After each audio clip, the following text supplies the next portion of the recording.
Angel Reese did things last night I'm not sure we've ever seen on a basketball court. I was like, is this real? Did this happen? Angel Reese just had one of the most humiliating performances of her career, and it wasn't just about the numbers. It was the way she completely unraveled on the court. From careless mistakes to needless aggression, Reese put on a meltdown that left everyone stunned and speechless. The Lunar Owls crushed the Rose BC, and Angel, well, she did some rather interesting things on the court.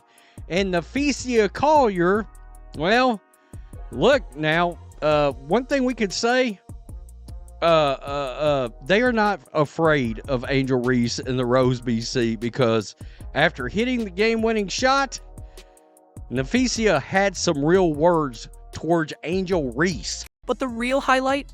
Napheesa Collier had seen enough of Reese's antics and decided to show her a lesson in the most perfect way possible. If you want to see how to shut down a trash talker, you're in the right spot. Stick around, because we're diving into every laugh-out-loud moment that revealed Angel Reese for what she truly is, a player more concerned with drama than real basketball. Angel Reese looks like a very dirty move under the basket. Spot, draws two, sling it, Reese! Angel Reese entered this game with her usual swagger, acting like she was ready to dominate. But it didn't take long to see she was more focused on showboating than actually helping her team. Instead of playing smart, she spent the game trying to intimidate her opponents, tossing reckless passes, and making one poor decision after another. She's going to go in, and then after she hits it, she's going to bark her head off at Angel Reese. Eight to shoot, Tiggins Smith, matched up by Gray. Right there, to the ball. Collier game winner. it. Look at her. She's talking mad. Queen Bee Mad. Angel Reese was on Napheesa Collier, giving her a bunch of frustrating bumps. Let's dive into the numbers, because, frankly, they're laughable. Reese turned the ball over 7 times. Yep, you read that correctly. 7 turnovers. And these weren't just small slip-ups.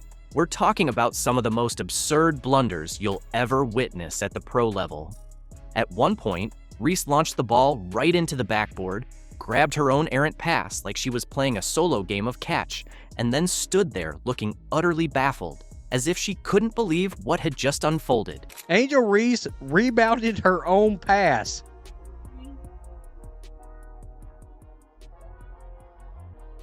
I saw this and was like, this can't be real. Angel Reese thought she was playing dodgeball out there. Reese's overconfidence really caught up with her as she launched some of the most absurd shots you can imagine, completely off the mark.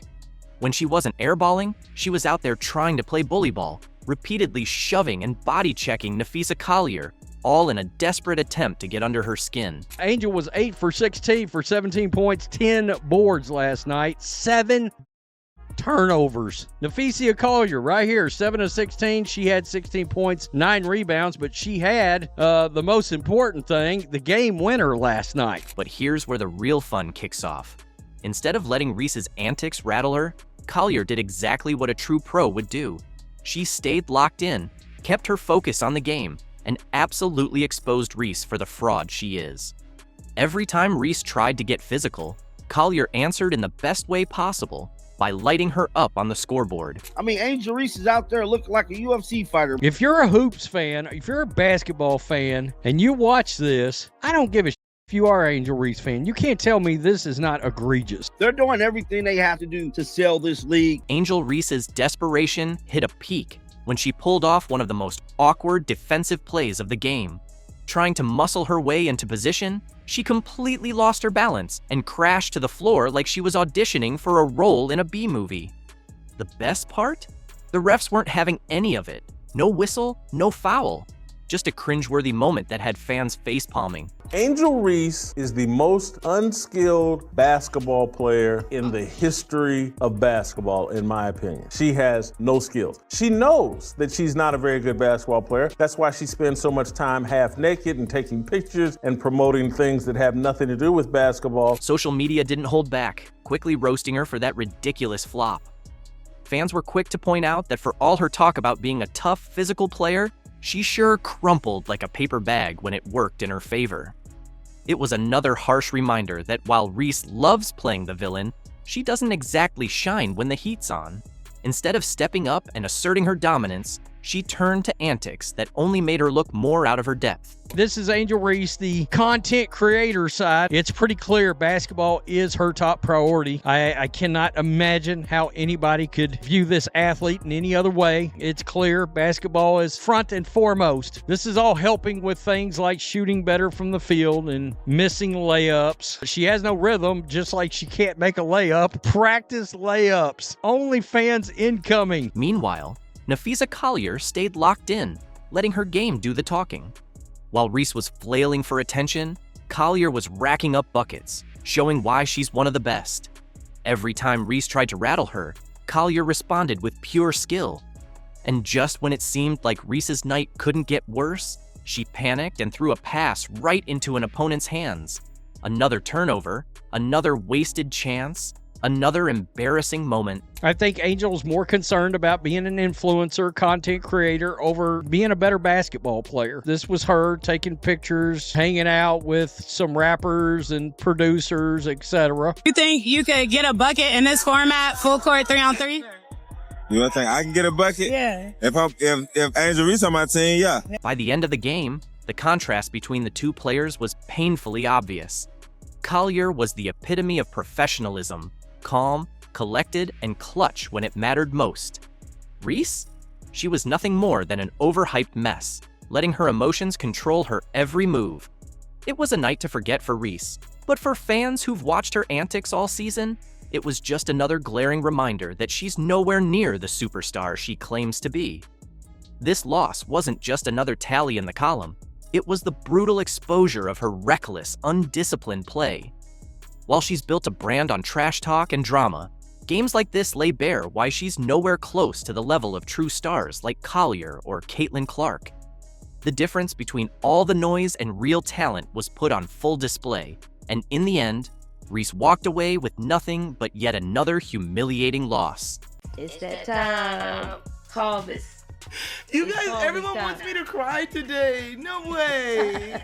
Oh. Have you ever witnessed a basketball star tear up over someone else's triumph?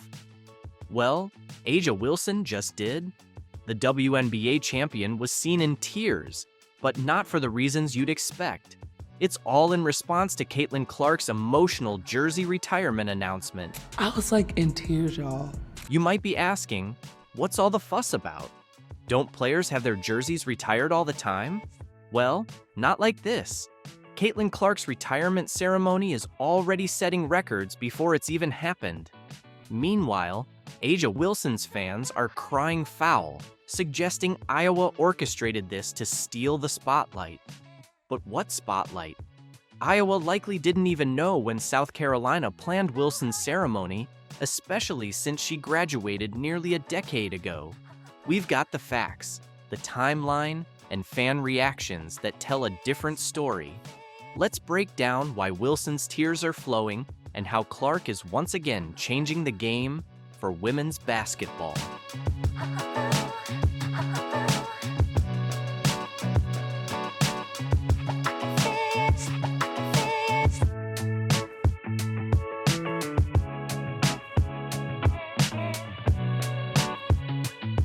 February 2nd, 2025.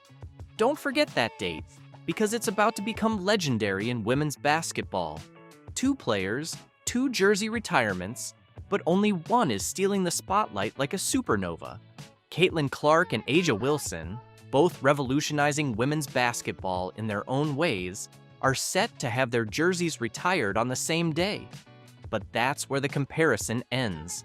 Clark's ceremony at Iowa is generating a buzz that's completely overshadowing Wilson's South Carolina event. Iowa taking on USC and Juju Watkins, nationally televised game, I believe. February 2nd, 2-2, so it's 22. Everything about it lines up. Let's talk numbers because they're crazy. The cheapest ticket to see Clark's jersey rise to the rafters is over $700, which is the most expensive ticket in women's basketball history. For some perspective, this price tag is even steeper than the cheapest ticket to an NBA Finals game. And if you're aiming for the best seats in the house, you'd better have a thick wallet, with tickets going for over $8,000. Meanwhile, you can catch a seat at Wilson's ceremony for just $25. No, that's not a typo. We're talking about a price difference more than 28 times higher for Clark's event. But that is a supply and demand thing, especially in today's day and age where there's no such thing as a sellout, right? Where you can go to any event you want as long as you're willing to pay for it because of the secondary ticket market. Social media is blowing up with reactions. This isn't just about ticket prices. It's a game-changing moment for women's basketball.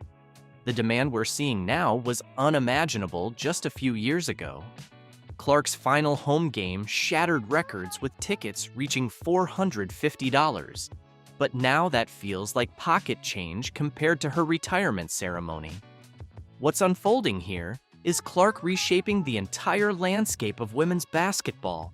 She's not just rewriting the record books on the court, she's breaking barriers off it. Clark has become a cultural icon, drawing in fans who might have never tuned into a women's basketball game before. I'm leading scorer in women's college basketball.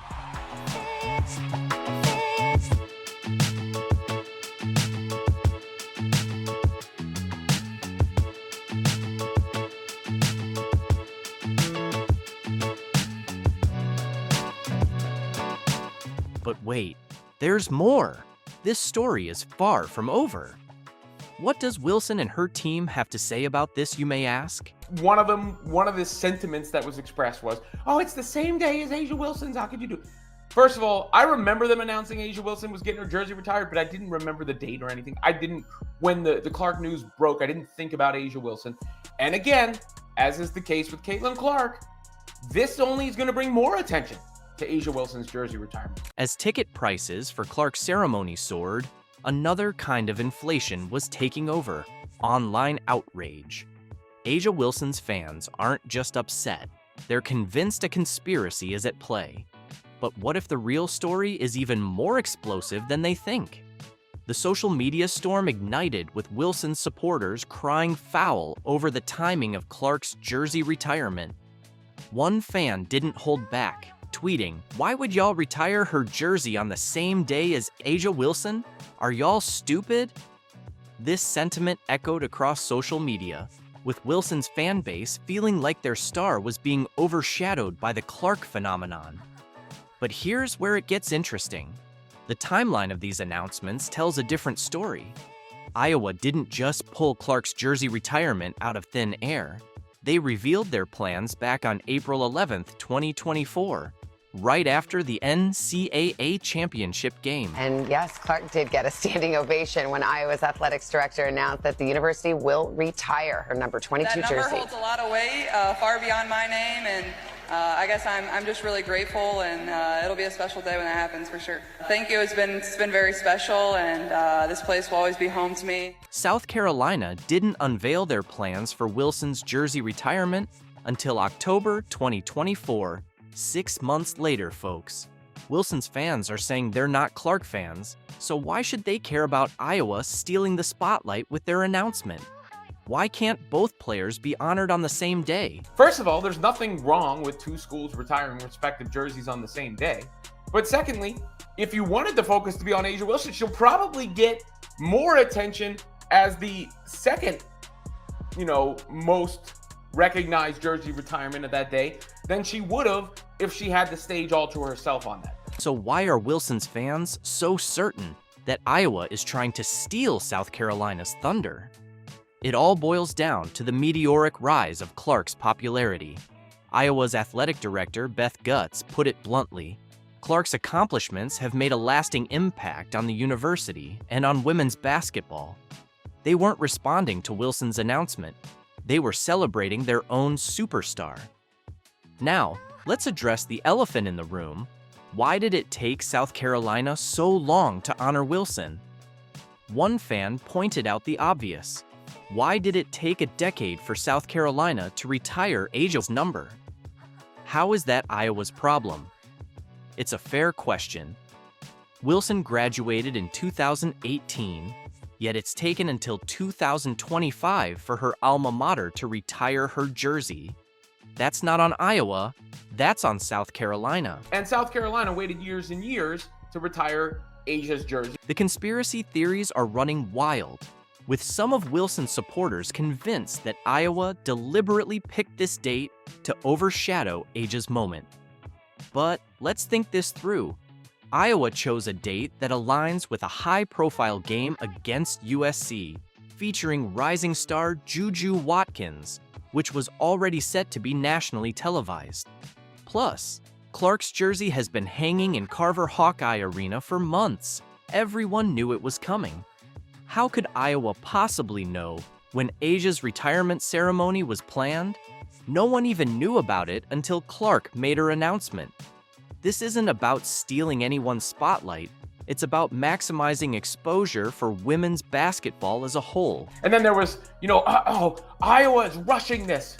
They're rushing, or everything is rushed with Caitlin Clark. No, she just did things faster and garnered more attention and more notoriety and celebrity and celebration and popularity. Here's what's hilarious. Some fans are actually asking for Wilson to move her date. One tweet put it bluntly, "Tell Asia to move her date." Then the face of the WNBA is retiring hers. Show some respect.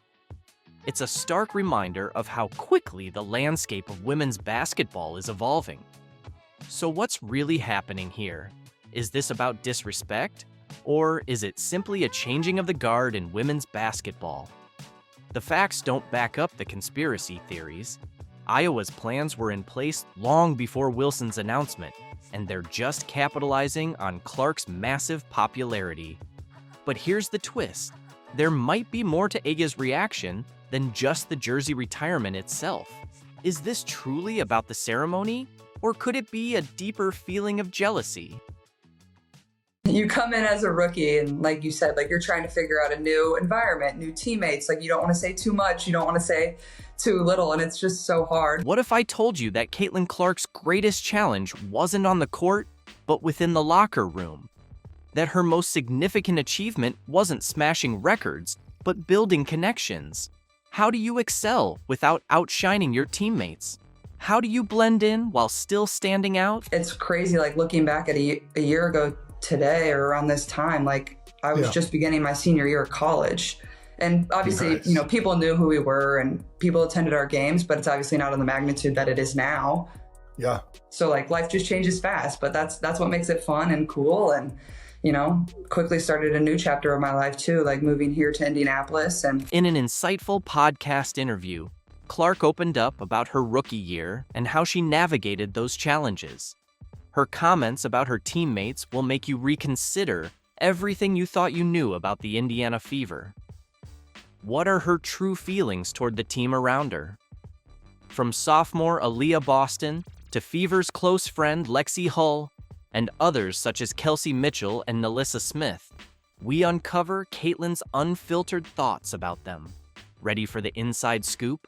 Let's dive in. I mean, it was just a crazy year because you go all the way up to the national championship game and then you're playing right away. Yeah. One of my coaches early on in my career said, your rookie year is always so hard because you're in a new city, you're in a new place, you're with a new team, new coaches. There's so much that's not part of the routine that you're so used to. And you had that as like magnified. Imagine this. Caitlin Clark, the collegiate phenom, steps onto the WNBA court for the very first time. All eyes are fixed on her, with expectations soaring high. However, Clark's greatest obstacle isn't her performance on the court, it's finding her place within the team. During an eye-opening episode of the New Heights podcast, Clark delved into her rookie anxieties. She shared, but like in my scenario, and obviously you guys too, like you're already highly thought of. Like people are turning to you to like be something or be someone. So it's hard. Like you're trying to get your feet wet, but also not do too much. And I think that's kind of what I struggled in early on is like, I don't know what to say. I don't know how to say it. I don't know how they're going to react. Pressure was overwhelming, and Clark felt torn between two worlds. She spoke about feeling adrift in the locker room.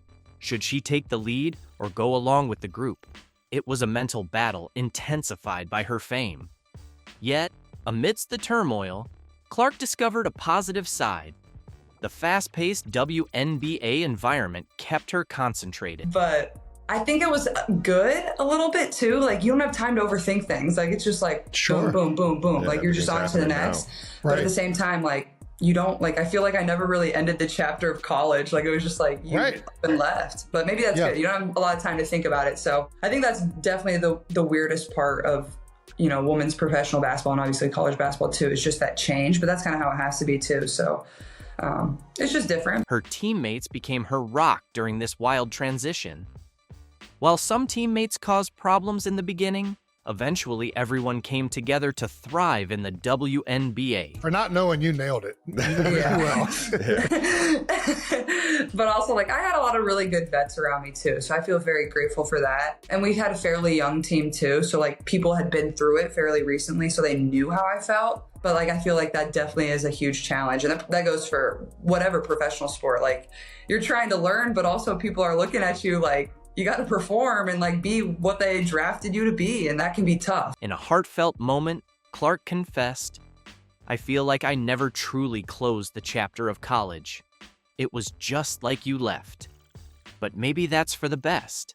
There isn't much time to dwell on it." This highlighted just how abrupt and challenging the transition to the pros can be, even for a star like Clark. You mentioned the vets, and I think, you know, for me at least, there was a lot. Some vets were incredible. Some of the vets, obviously, you're competing for jobs, so there's a little bit there, but you lean so much as a young player on your vets, and you lean so much from, like, even just like in Philly, there's so many great players that played for the Eagles that, like Harold Carmichael, who was a legendary Philadelphia Eagle, was like always around and willing to lend advice or anything. Did you have many former players or current players like reach out to you that really helped you in transitioning into the WNBA? As Caitlin Clark continues to navigate the high-pressure world of the WNBA, her journey stands as a powerful example of resilience and growth. From overcoming locker room challenges to embracing the fast-paced professional lifestyle, Clark is not only proving her prowess on the court, but also her ability to build meaningful connections with her teammates. Her honest reflections highlight the complexities of transitioning from college stardom to the pros, reminding us that even the brightest stars face their own set of challenges. What do you think the future holds for Caitlin Clark and the Indiana Fever? Please welcome to the show, Caitlin Clark. Caitlin, did you ever What's think up, you'd guys? be back? Cheers. Excited to be Cheers. back. Don't worry. I got this nice throwback Gatorade can. Well played. Caitlin Clark just surprised everyone in a way no one expected, doing it live on Zoom during an unfiltered interview with WNBA icons Sue Bird and Diana Taurasi. From the moment she appeared on screen, it was obvious this wouldn't be your usual heartwarming segment. It was unvarnished, authentic, and gave a behind-the-scenes look at everything from her transition to the WNBA, to locker room gossip, to the intense rivalries in those tough college games. And, of course, it all came with Caitlin's trademark wit and charisma. Product placement. There we Will go. Our show loves it. Our show loves it. So, what exactly did Caitlin Clark spill, and why is the basketball world buzzing? Stick around, because Caitlin didn't hold back on a lot of juicy details. Everything from Paige Beckers to Diana Taurasi, and even calling out the unfounded rumors Cheryl Swoops has been spreading about the team. Ready for it? Let's dive in. It was the moment that shook the internet. 1 year ago, Diana Taurasi stared into the camera and delivered a now iconic warning to Caitlin Clark. Reality is coming.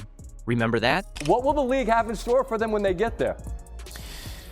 Look, SVP, reality is coming. Okay. You know, there's levels to this thing, and that's just life. We all went through it. Of course. And you see it on the NBA side, and you're going to see it on this side, where, you know, you look superhuman playing against 18-year-olds, but you're going to come with some grown women that have been playing professional basketball for a long time. Fast forward to this year, and let's just say Diana's words didn't quite hold up. Caitlin's response? A sly smirk, a slight nod, and a confident smile. The vibe was electric, sharp, playful, and full of wit. But don't be fooled, it was also a statement. Congrats on your retirement, D. Thank you. And congrats. Now, unfortunately, Well, reality is thanks. coming to me now. What's your big plans? in early. What are you gonna do? You know, I keep telling Sue I thought I was going to have all this time to do all these things. I'm more busy now. So if I give you any advice, play as long as possible. We'll see. We'll get to 10 years. Then we'll think about it. It's 10 years. For Diana Taurasi, sharing the court with Caitlin Clark wasn't just another game, it was a moment for the ages. Looking back on their first matchup in Phoenix, Taurasi didn't mince words about the atmosphere. It felt like the last game that was ever going to be played. The crowd was electric, the hype was real, and it wasn't just about basketball. It was about seeing a torch being passed right before our eyes, she shared. Diana spoke with deep respect, reflecting on how surreal it was to finally face the players she'd been watching dominate college basketball for years. What was it like for you two to play against each other? It was amazing. You know, I've been following Caitlin for so long and been watching her college career just in awe. And to be on the court and, you know, the first game was in Phoenix and it felt like the last game that was ever going to be played. There was such anticipation.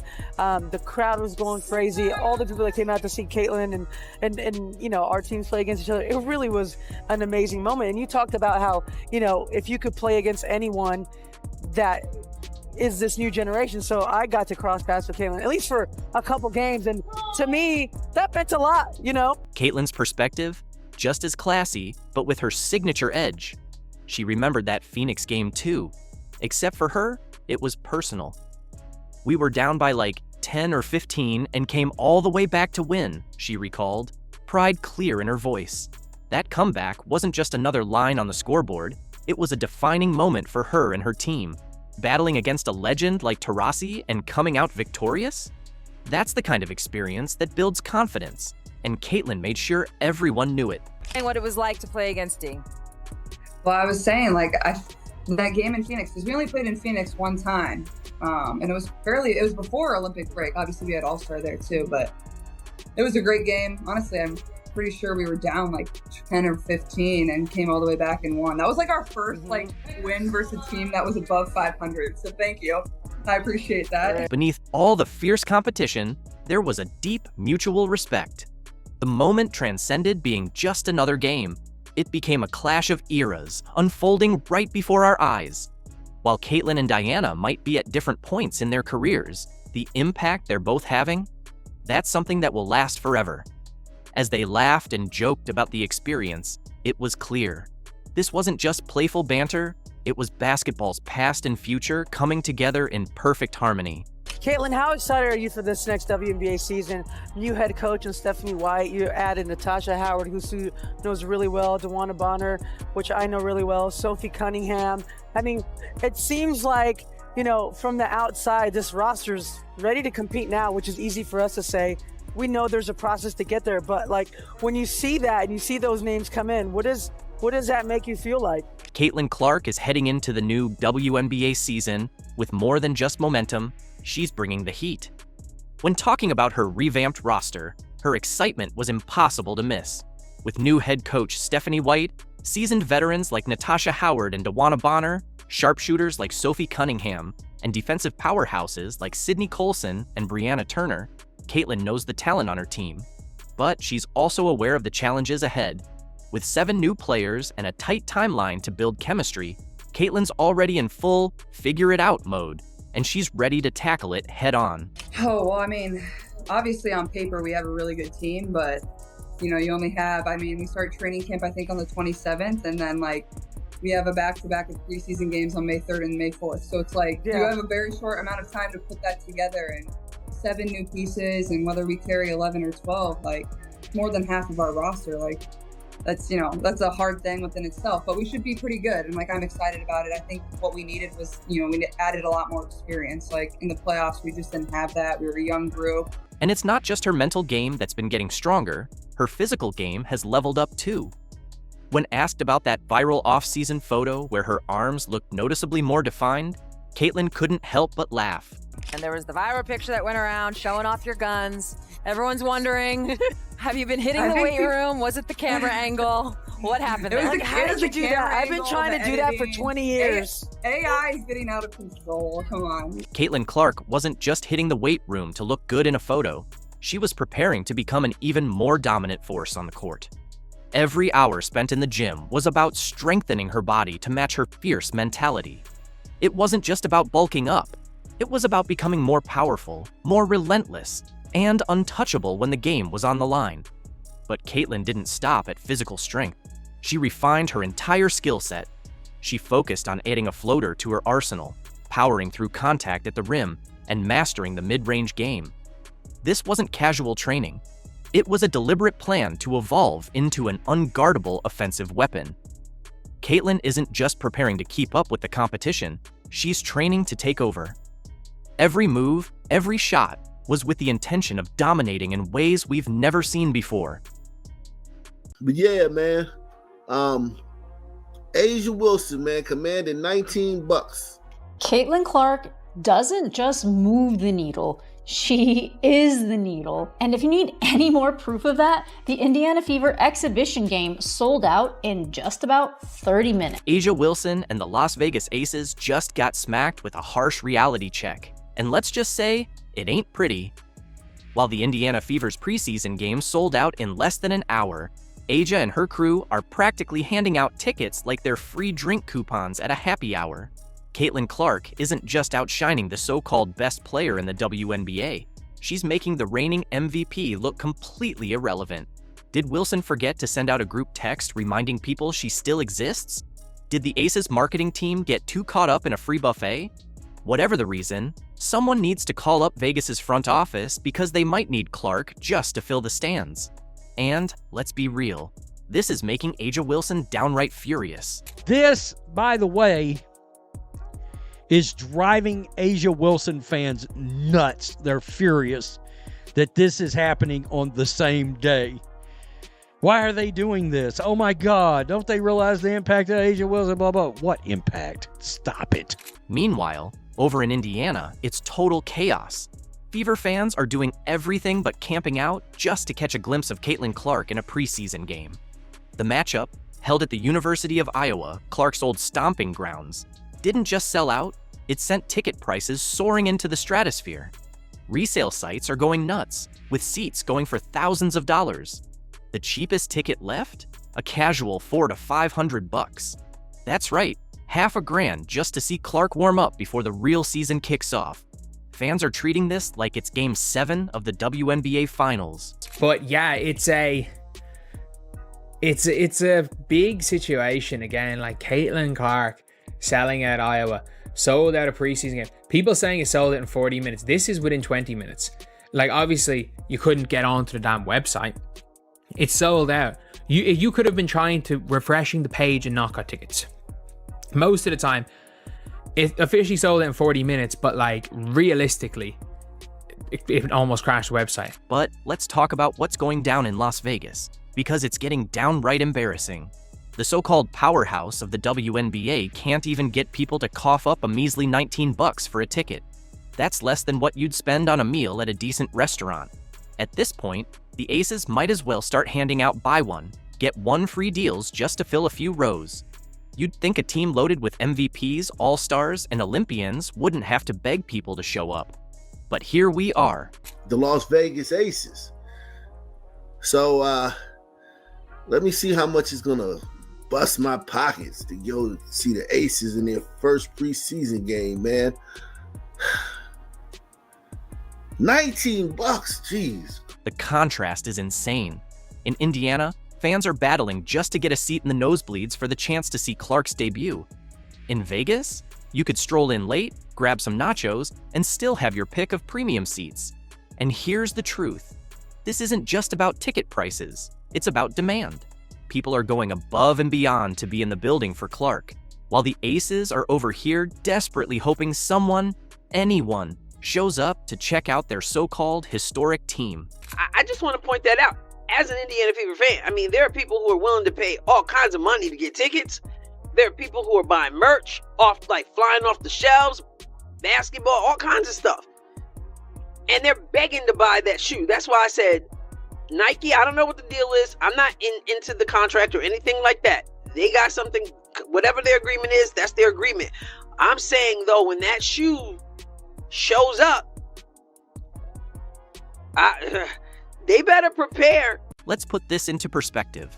The resale price for 2 courtside Fever tickets to a preseason game could easily cover a round-trip flight to Vegas, a fancy hotel stay, and a pricey steak dinner with enough left over to buy Aces tickets and still have cash in your pocket. That's how insane this gap is. Indiana Fever fans aren't just excited, they're part of a movement. Meanwhile, the Aces are over here practically begging people to take seats like it's some kind of charity event. Remember, fans are for real Indiana Fever fans, and they buy tickets. They sell out arenas, home and away. They buy merch. Caitlin Clark didn't just join the WNBA, she flipped the entire league's hierarchy on its head. The Fever, a team that was barely on the map for years, is now the hottest thing in basketball. And the Aces? Well, they just got a brutal reminder that banners don't always fill seats. Clark is the future, and Vegas better hope they don't get left in the dust. They're sold out, so I really don't know what they're gonna do about this. I guess it's just kind of like one of those missed opportunities, and you know, a lot of people are saying they need to move this to a stadium because there's no doubt in Iowa, if you move this to a stadium, it would be sold out. A'ja Wilson and the Las Vegas Aces can try all the damage control they want, but the numbers don't lie. There's just no hype. Some will blame it on the market, claiming Vegas has too many entertainment options. But let's be real, Indiana isn't exactly Times Square, yet the Fever are selling out games at record speed, while the Aces are practically handing out tickets like free samples at a grocery store. 2-time champions, stacked with talent, yet their tickets are gathering dust in the bargain bin. That's not a market problem. That's an interest problem. Did you see how many people showed up to watch Caitlin Clark play golf? With actual attention, economics at play, Caitlin's participation in any league has an existential bearing. Nobody outside of A'ja herself cares about whether A'ja shows up. A'ja Wilson, the so-called face of the league, can't even get enough fans in the stands to cover the cost of a standard dinner bill. Meanwhile, Caitlin Clark, fresh off a history-making rookie season, has the entire world locked in to watch her every move. The Fever stock is through the roof, while the Aces are fading into irrelevance day by day. Fans aren't rushing to see Chelsea Gray, Jackie Young, or even Wilson take over. They're lining up, paying top dollar just to catch a glimpse of Caitlin Clark putting on a show. That's crazy because literally nobody asked, and sources close to A'ja Wilson decided to answer anyway. Let's be real. When was the last time you saw courtside seats for a reigning MVP going for under $20? That's unheard of. Meanwhile, Clark's games sell out in minutes, and the resale market is going crazy like it's a Super Bowl ticket. It's not even a fair fight. The Caitlin Clark effect is undeniable, and A'ja Wilson and the Aces are just going to have to face it. I'm gonna go out there and I'm gonna try to be the best. I get y'all saying best player in the world. That's great. It looks great. But I want to be the best person. I want to be the best teammate, because that's how I get the best out of my team. Think about it. People are out here debating whether Caitlin Clark is changing the game, while A'ja Wilson is struggling to fill an arena like it's open mic night at a coffee shop. The Aces thought they were the hottest team in the WNBA. Then Clark showed up, and suddenly, the entire league shifted to revolve around her. Because Indiana Fever fans support, not just by running their mouth or running their fingers, they actually do something. And those who may not be able to afford it, they want to do something. And so this is just me saying, way to go, Fever fans. And we love, listen, remember how it was like nobody wants to go play in Indiana, nobody wants to play with Caitlin Clark, those fans. And we came to find out when free agency showed up, everybody wanted to go to Indiana and play for the Indiana Fever and play with Caitlin Clark. And when they got here, started praising the fans. Aces fans love to pull the back-to-back champions card. But here's the real question. What's the point of being a dominant team if nobody's watching? You could stroll into an Aces game 5 minutes before tip-off and still snag a front row seat like it's a clearance sale.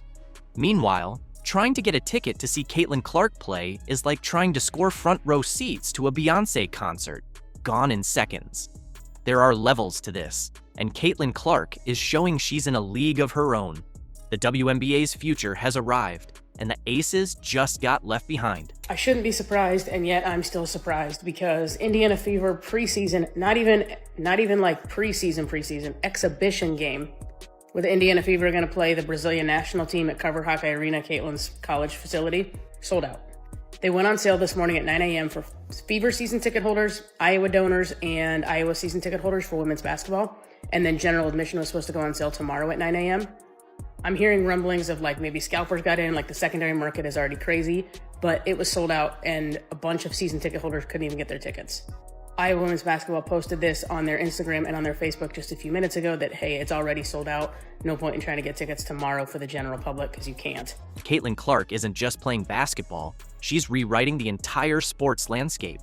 She's turning casual fans into die-hard supporters, with people who've never watched a WNBA game suddenly rushing to buy jerseys, lining up for tickets, and filling arenas they didn't even know existed. Meanwhile, A'ja Wilson's games? It's like watching a midweek high school scrimmage, half-empty seats, concession stands hawking 2-for-1 popcorn deals like it's a garage sale. Aces fans can scream about disrespect all they want, but the truth is simple. If the demand was actually there, the ticket sales would tell a different story. Like a lot more odds. Like for real. I feel like I'm like in a little bit of a dream, but it's just super dope, super cool.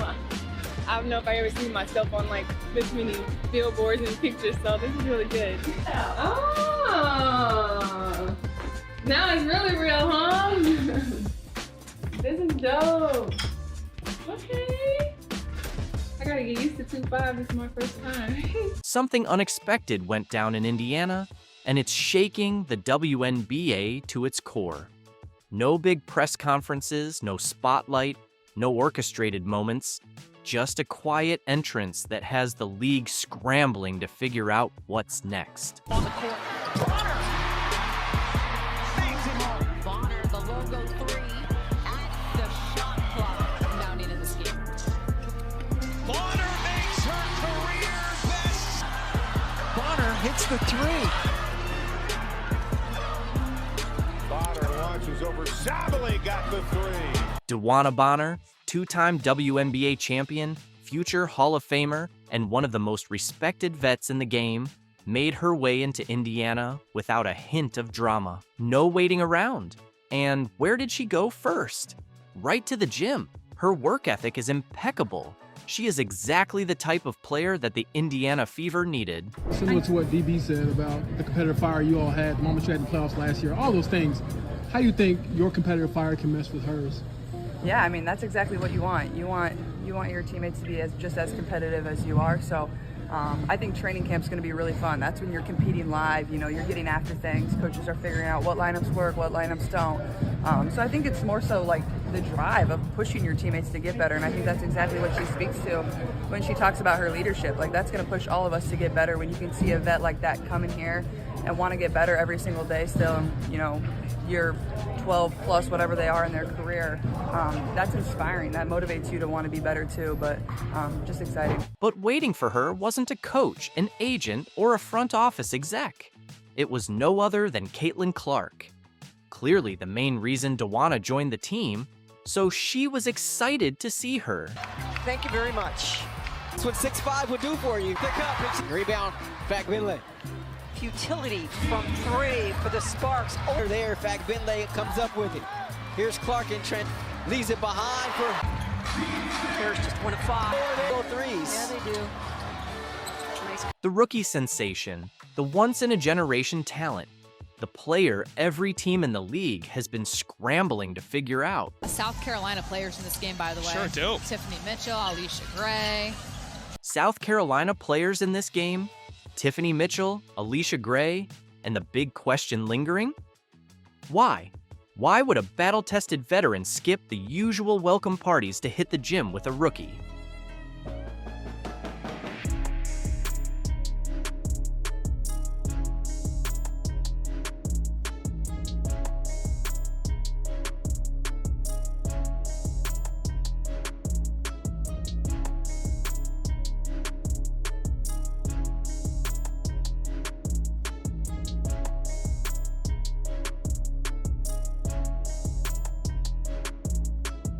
this wasn't just a workout. This was a message to let everyone in the league know that they are coming prepared for the new upcoming season.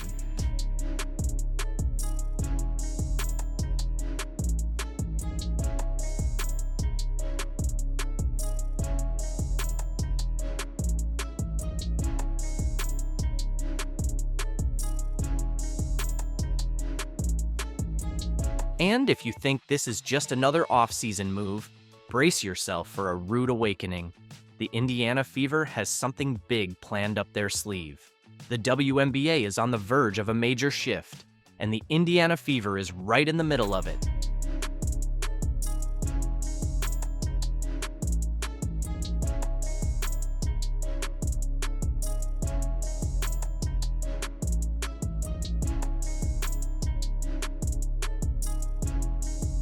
This season is just getting started, and you won't want to miss a single moment.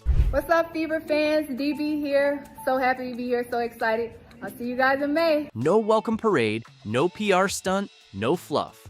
DeWanna Bonner didn't come to Indiana for the media circus. She came for one thing: business. A two-time WNBA champion, a future Hall of Famer, and one of the game's most respected veterans.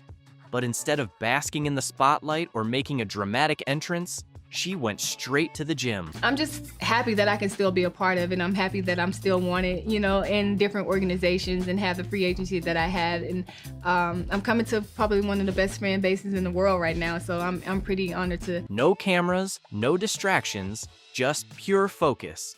That's not a casual arrival. That's a message. When a player of Bonner's caliber bypasses the theatrics and heads straight to work, it's clear she's got unfinished business.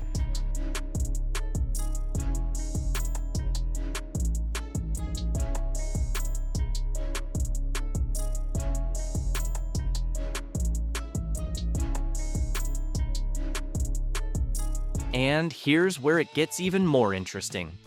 Bonner isn't stepping into Indiana as the face of the franchise. She's not here to demand the ball, dominate games, or make a statement. She's taking on a role most superstars would avoid, a supporting piece to an already budding young core. I'm coming to probably one of the best fan bases in the world right now. That's almost unheard of in professional basketball, where ego usually collides with team chemistry. But for Bonner, this isn't about status. It's about strategy. She sees something special in this Indiana squad, and she knows exactly how to take it to the next level. The way they came back the second game, it just makes you excited to, okay, I want to be a part of that. They didn't lay down and quit. They came back and actually try to beat us early, that next game. So it just shows a lot about their character and how hungry they are. And her first move in a Fever uniform made one thing obvious. She's here to win, and she's not wasting a second. She's linking up with the player poised to redefine the league, Caitlin Clark. This isn't just mentorship, it's about building chemistry, trust, and ensuring Indiana isn't just competitive, but dominant. Time and his third, currently 5 catchings for second. Time and again, Bonner's message is simple. Clark doesn't need someone to shape her. She's already built for this moment. That's what makes this move so dangerous for the rest of the WNBA.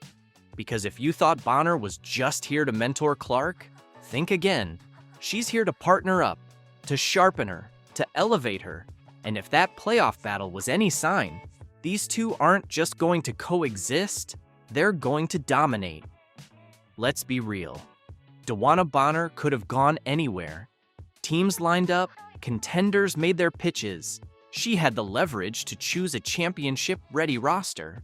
But she chose Indiana, a team still finding its stride, a franchise that, just a couple years ago, was an afterthought in the playoff hunt.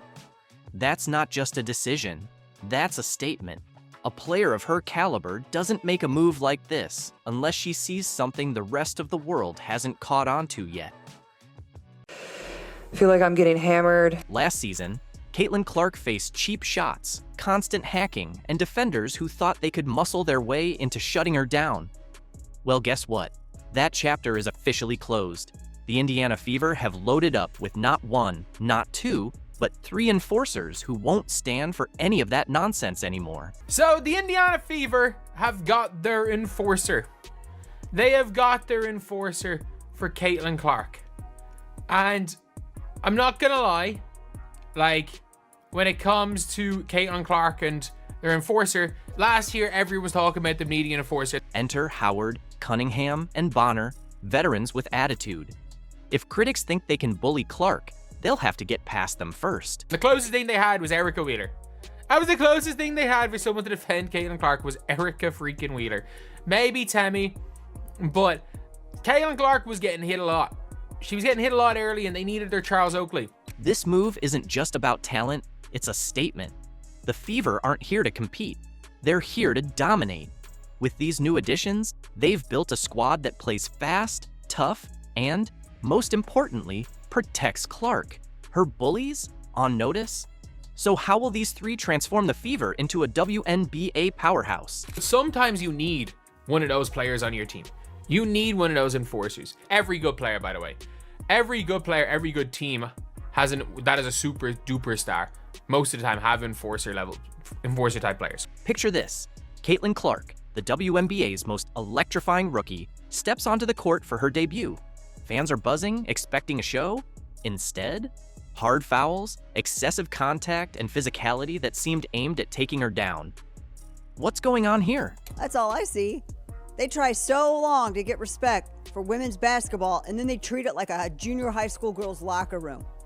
Junior high school girl antics on the court. Clark wasn't just a rookie. She was targeted, with 17% of all flagrant fouls last season against her, proving defenders weren't just playing defense. They were trying to take her down. Now, what little girl wants to grow up and play in a league where you're targeted like that? How do you sit here and profess and demand that everyone take women's sports seriously when you can't even take it seriously enough to not act like a junior high queen on the court? It looks like a soap opera. And leading the charge? The Chicago Sky. A shocking 80% of those flagrant fouls came from one team. That's no coincidence. It's a statement. They weren't just defending, they were sending a message. Was it intimidation, frustration, or just a desperate attempt to slow a rising star? Whatever the reason, Clark's presence clearly made them uncomfortable. Clark drives, Reese floors her, silence. Was it too much? Commentators wondered, but Clark shook it off and kept playing. I think we went up really strong a lot of times and we didn't get a lot of calls. And going back and looking at the film, I've seen a lot of calls that weren't made. I guess some people got a special whistle. That's what makes Clark special, her composure. After a cheap shot from Kennedy Carter, she simply said, "That's not a basketball play, but gotta play through it." No complaints, no retaliation, just pure mental toughness. And Clark. I mean, that's clearly a foul, which was called. The question is, will they call it unnecessary? Kennedy Carter. Clark proved she could take the hits, but the Fever knew she needed protection. So they made moves, big ones.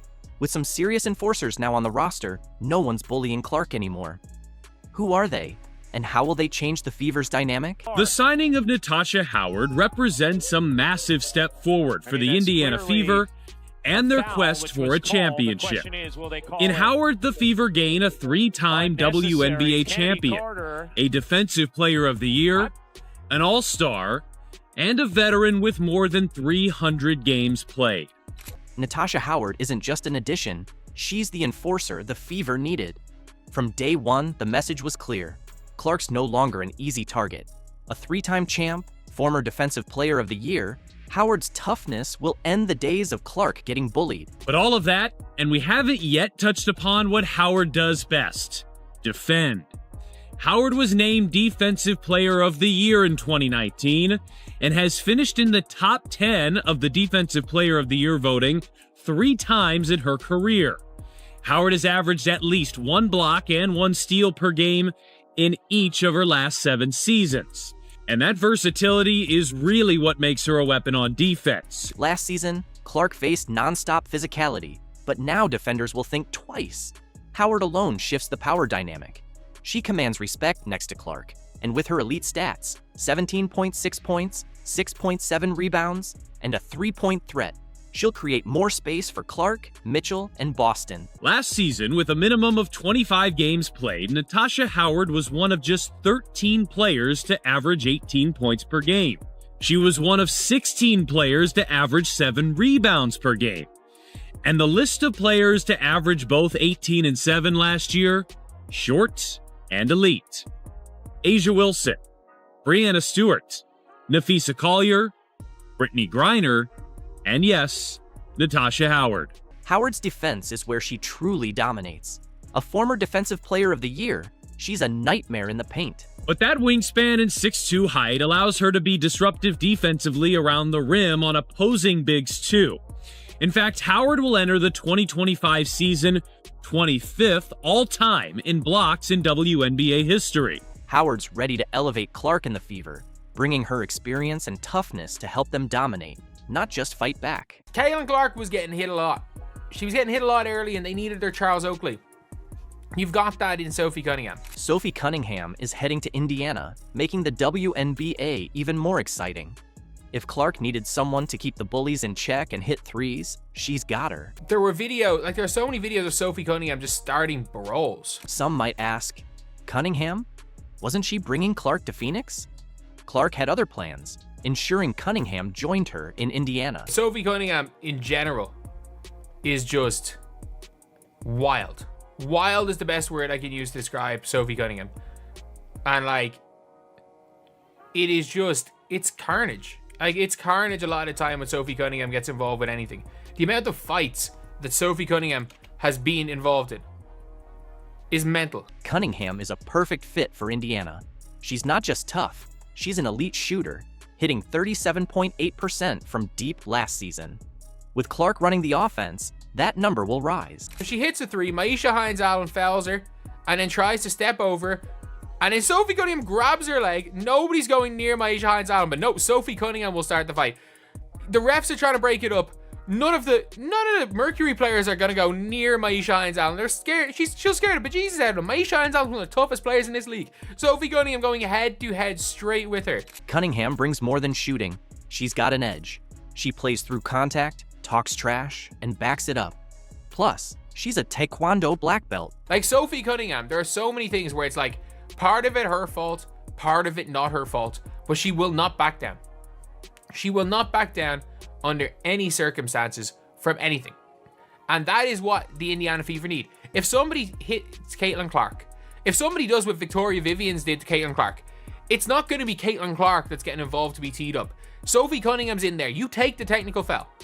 You take it. Cunningham adds versatility to the Fever's lineup as a wing who can shoot, defend, and provide leadership, averaging 8.4 points, 3.9 rebounds, and 2.0 assists last season. Like Sophie Cunningham is guarding the screen here, and she just takes a hard hit, nothing major. So she's down, and then after taking a hard hit, just gets back up and laughs. Gets back up and laughs a bit. Cunningham thrives in high-pressure moments, bringing toughness, experience, and fearlessness. Whether it's hitting a clutch three, locking down a guard, or stepping up when things get chippy. She takes the hard hit and goes down, obviously, gets back up and just laughs. Like, that's a legitimate thing where you're like, okay, yeah, this is a person who is just, like, there is a toughness there with Sophie Cunningham. And, like, she's not scared. Cunningham's presence ensures defenses can't collapse on Clark and Boston, as her perimeter shooting ability forces teams to think twice about doubling Clark, making the Fever's offense even more dangerous. So, yeah, like, a solid signing for what she does on the floor. But, like, be protecting Caitlin Clark type thing. The big question is how Cunningham's aggressive style will mesh with Clark's finesse. But one thing's for sure, Indiana just got a lot tougher, and the rest of the WNBA better take notice. She's just a smart player. You already see what she's done in her rookie season, and I think she gets the ball to people in the right positions to help them be successful, so that's huge. And I'm hoping that I can give her a little bit more leadership and knowledge for her to understand this league a little bit better. And like I said, when playoffs hit, she'll be ready. DeWanna Bonner isn't just joining the Fever. She's here to reshape their culture and bring championship experience, making it clear Indiana is ready to win now. Our first game in Indiana, we got to get a win. Bonner's addition turns the Fever from an exciting young team into a championship contender, adding elite defense, clutch scoring, and floor spacing alongside Boston, Clark, Mitchell, and Cunningham. What excites you the most about this team that you're going to be joining? I mean, they have dynamic pieces in CC and Kelsey Mitchell and AB, Lexi Hall. I mean, they have a great core, so why not just add to that and try to take us to the next level in the playoffs. They were in first round, and I played against them in the first round, and the way they came back the second game, it just makes you excited to, okay, I want to be a part of that. They didn't lay down and quit. They came back and actually try to beat us early, that next game. Bonner's not just a skilled player. She's a true leader, elevating Clark, Boston, and Mitchell by studying their game and maximizing their strengths. Like I said, hopefully I can make her job a little easier and she can make mine a little easier. But I think she's a great person, and we, been kind of connecting here. We had a great workout this morning, and it was fun. She's a fun kid. Bonner sees something special in Clark's competitive fire and is ready to guide her towards superstardom, using her experience to push Clark to new heights. Kind of went on this crazy run, and they were the most well-gelled team at that time. They went from the bottom straight, and they just kept trending. And it was like one of those teams you're like, man, you don't want to really see them in the playoffs. So we got the matchup, and I think our experience helped us very well. But that second game, they came out, and it was like, they just kind of went on this trajectory that was just like on the rise, and it was literally Fever on the rise during right after All-Star. So that's exciting. That's exciting for me to see, and that kind of helped me with my decision. Last season, the Fever lacked experience, but Bonner brings postseason know-how, leadership, and the ability to close games, all while elevating Clark to new heights. That experience to a young, maturing team, what can you provide? I'm hoping that I can provide a little bit of leadership, but I feel like they're a team that last year helped them a lot and understand the dynamics of playoffs. It's a whole different ball game when playoffs come, and I feel like they're a young team, but they're a good team, and hopefully I can just provide the knowledge and explain playoffs to them a little bit better so we can be better prepared and don't get punched in the face the first game. And it's hard to come back when you do that the first game. It's hard to come back and try to win 2 straight against a veteran team. So I think they got it. What does Bonner's arrival mean for Indiana? Everything. Her playoff experience and championship mindset are the missing pieces for a team on the rise. This isn't just a veteran signing. It's a statement that the Fever are done waiting. The future is now. With Bonner, Clark, Boston, and Mitchell, this team isn't just fun to watch, it's a contender. Are you ready for the Indiana Fever show? It's coming fast. First person I can honestly say that looks like Steph Curry. Like, she's not guardable right now, and she can hit almost any shot from the outside. Almost any. How much of a power she is out there on the court. The cool part is the way that she plays and her range and the level of difficulty on her shots is obviously a very close comparison. From long-range shots to lasting influence, Caitlin Clark isn't just setting records, she's shattering them. Surpassing even Steph Curry's iconic three-point average, she's reshaping the future of basketball. But what happens when Caitlin Clark crosses paths with Steph Curry's legacy? Do you think Caitlin Clark could beat Steph Curry in a three-point contest? That's tough. Shooters can have an off night. You just never know. Caitlin has no conscience where she pulls from. Steph has no conscience where he pulls from. Been doing it for a long time, so can never go against Steph. Steph has been doing it for a long time. Recently, Caitlin Clark has solidified her place in basketball history, and it's not just because of her scoring ability, it's where she scores from.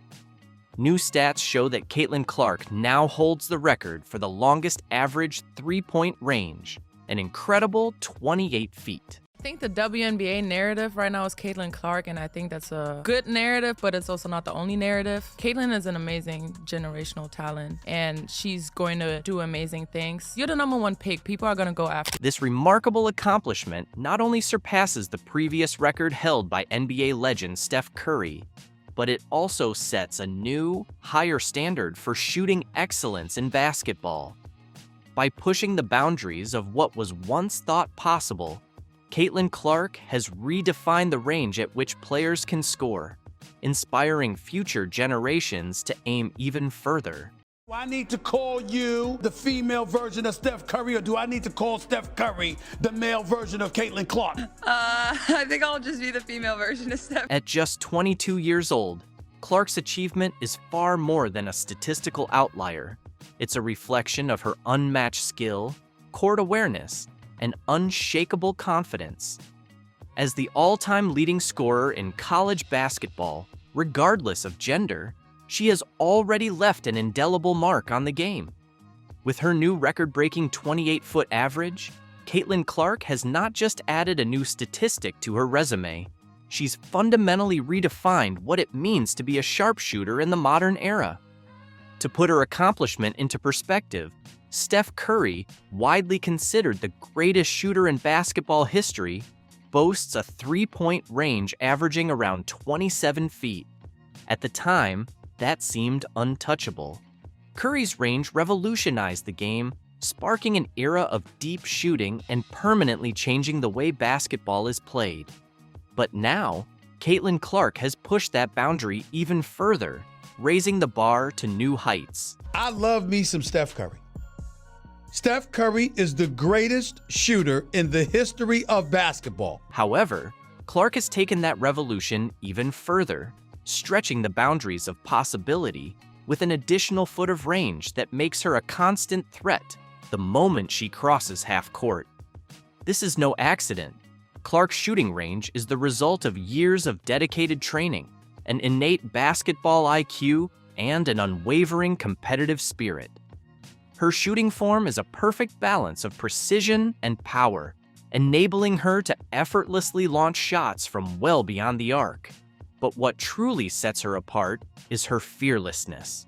Clark isn't afraid to take shots from distances most players wouldn't even think about. Whether it's a contested three in the final seconds of a game, or a casual pull-up from 30 feet on the fast break, she makes what seems impossible look completely effortless. Shout out to Caitlin Clark. She's a certified bucket. To quote Shaq, I was not familiar with her game. I respect her game. She's a fucking baller. She was pulling up like Steph Curry from deep. But I just got one question. Matt, do you think you can beat Caitlin Clark in one-on-one? Absolutely not. Nobody here can. I'm busting her ass. You wild. Shit. You wild, bro. This record also speaks volumes about the evolution of women's basketball. Clark's success stands as a powerful testament to how the game has progressed, with athletes consistently pushing the limits of what's possible on the court. Her remarkable shooting range has drawn comparisons to Curry, but it has also established her as a trailblazer in her own right, showing that women's basketball is just as dynamic, innovative, and game-changing as the men's game. I think Steph Curry made the WNBA watchable. Caitlin Clark, baby. The way that Caitlin Clark was playing was a very digestible form of basketball. But now this girl out of nowhere is playing like Steph, and it was still digestible. Meanwhile, Clark has reached this milestone in an era where defenders are more focused than ever on limiting long-range threats.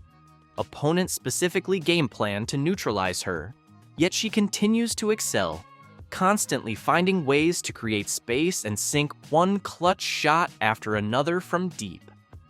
Her 28-foot average isn't just a number, it's a declaration of dominance. As Caitlin Clark keeps breaking records and exceeding expectations, the basketball world is left to wonder just how much further she can push the boundaries of shooting. Is there anybody in the NBA under the age of 30 that's a bigger name, bigger jaw, bigger star than Caitlin Clark? For now, one thing is clear. Clark has not only surpassed Steph Curry's legendary mark, but has firmly established herself as one of the most transformative figures in basketball. Her 28-foot average three-point range is more than just a record. It's the foundation of a legacy in the making. Caitlin Clark isn't just redefining the game of basketball, she's reshaping its entire business model. The sharpshooting sensation, already celebrated for her historic three-point average that outpaces even Curry, is demonstrating that her influence extends far beyond the court. I mean, honestly, $1,000 for a family of 4 to go to a WNBA game. That seems wild. It really does. The Clark effect. Clark now represents an incredible 1/4 of all WNBA merchandise and ticket sales. This remarkable achievement highlights her power to attract fans, drive revenue, and become a true game changer for women's sports. Moreover, in a league that has long battled for visibility and equality, Clark has sparked an unprecedented wave of fan engagement. From jerseys bearing her name to arenas packed with fans chanting in her honor, Clark is more than just a player. She's become a movement. Caitlin Clark, her style of play it's not just her individually as a person or what skin color she is. I think it's, more so about her style of play, her playing. According to reports, her merchandise sales alone make up nearly 25% of the WNBA's total revenue in this category, an extraordinary figure that speaks to her unmatched popularity. Whether it's fans buying her iconic number 22 jersey or scooping up exclusive Caitlin Clark-themed collectibles, her appeal is undeniable. The same goes for ticket sales. Clark's games are an event, consistently attracting record-breaking crowds.